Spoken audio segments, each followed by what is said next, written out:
பிரியமானவர்களே, இயேசு கிறிஸ்துவின் நாமத்தில் நான் உங்களை வாழ்த்துகிறேன். ஆண்டவர் இயேசு கிறிஸ்து இந்த நாளில் உங்களுக்கு ஒரு ஸ்பெஷலான காரியம் சொல்ல விரும்புகிறார். என்ன தெரியுமா? 89ஆம் சங்கீதம் 22ஆம் வசனத்தில், சத்துரு அவனை நெருக்குவதில்லை, நியாயக்கேட்டின் மகன் அவனை ஒடுக்குவதில்லை. யாரை? தாவீதை குறித்து சொல்லப்பட்டிருக்கிறது. தாவீது ஆண்டவருடைய இதயத்துக்கு ஏற்றவனாய் இருந்ததுனால கர்த்தர் அவரை அபிஷேகம் பண்ணி இருந்தார். அந்த அபிஷேகம் அவர் மேலே இருந்ததுனால சத்துரு நெருங்க முடியலை.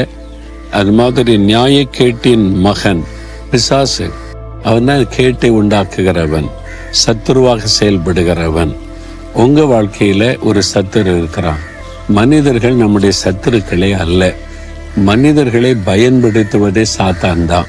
நமக்கு விரோதமான மனிதர்களை பயன்படுத்தி கேடான காரியத்தை செய்ய வைப்பது சாத்தான். அதனால்தான் அவன் கேட்டின் மகன் என்று சொல்லப்படுகிறான். நீங்கள் வேலை செய்கிற இடத்துல, வசிக்கிற இடத்துல, ஊழிய செய்கிற இடத்துல பிரச்சனை போராட்டம், யாரோ பயன்படுத்தப்படுறாங்கல்ல, அந்த மனிதர்களை பார்க்காதங்க, சத்துரு, பிசாசு.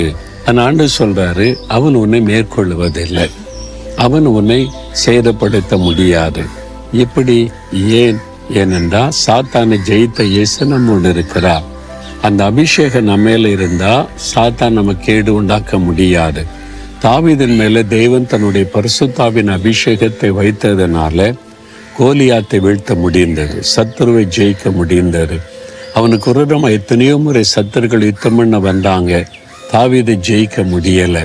எல்லா யுத்தத்திலே தாவீதுக்கு ஆண்டவர் ஜெயம் உண்டாக்கினார். ஏனென்றால் அவன் மேல் உள்ள அபிஷேகம். அப்ப ஆண்டவரே, என்னை உம்முடைய அபிஷேகத்தினால் நிரப்பும். கேட்டின் மகனாகிய பிசாசு, என் சத்துருவாகிய சாத்தான் என்னை சேதப்படுத்தாதபடி, என்னை மேற்கொள்ளாதபடி என்னை அபிஷேகம் பண்ணுன்னு கேளுங்க. அந்த அபிஷேகம் உங்களுக்குள்ள வந்துட்டா சாத்தானை பிசாசு சுலபமா மேற்கொள்ளலாம். அவருக்கே தெரியும், நீங்க அபிஷேகம் பண்ணப்பட்டவங்கன்னா தூரத்துல தான் நிற்பான். ஆவியானவருங்க மேல இருக்கிறான்னு தெரிஞ்சிட்டாலே அவன் பயப்பட ஆரம்பிச்சிருவான். என்றால் ஆவியானவர் சாத்தானுக்கு விரோதமாய் கொடியேற்றி ஜெயிக்கிறவர். அதனால இந்த நாள்ல ஆண்டவரே, தாவீதோடு இருந்த மாதிரி என் கூட இருங்க, தாவீது அபிஷேகம் பண்ண மாதிரி என் அபிஷேகம் பண்ணுங்க. என் சத்துருவாகிய சாத்தான், எனக்கு கேடு உண்டாக்க நினைக்கிற பிசாசின் கிரியைகள் ஒன்றுமே என்னை மேற்கொள்வதில்லை. என்னால் பிசாசை காட்டில என்னோடு இருக்கிற இயேசு பெரியவர், நான் விசுவாசிக்கிறேன்னு சொல்லி பாருங்க. ஒரு மாற்றம் இன்றைக்கே உண்டாகும். சூழ்நிலைகள் மாறும். பிசாசு உண்டாக்கி வைத்திருக்கிற ஆபத்தான கேட்டின் சூழ்நிலைகள் மாறிவிடும். விசுவாசிக்கிறீங்களா? ஆண்டவரே, உம்முடைய அபிஷேகம் எனக்கு வேணும். தாவீதை போல உம்முடைய இதயத்திற்கு ஏற்றவனா இருக்கணும், ஏற்றவளா இருக்கணும். தாவீது அபிஷேகம் பண்ண மாதிரி அபிஷேகம் பண்ணும்.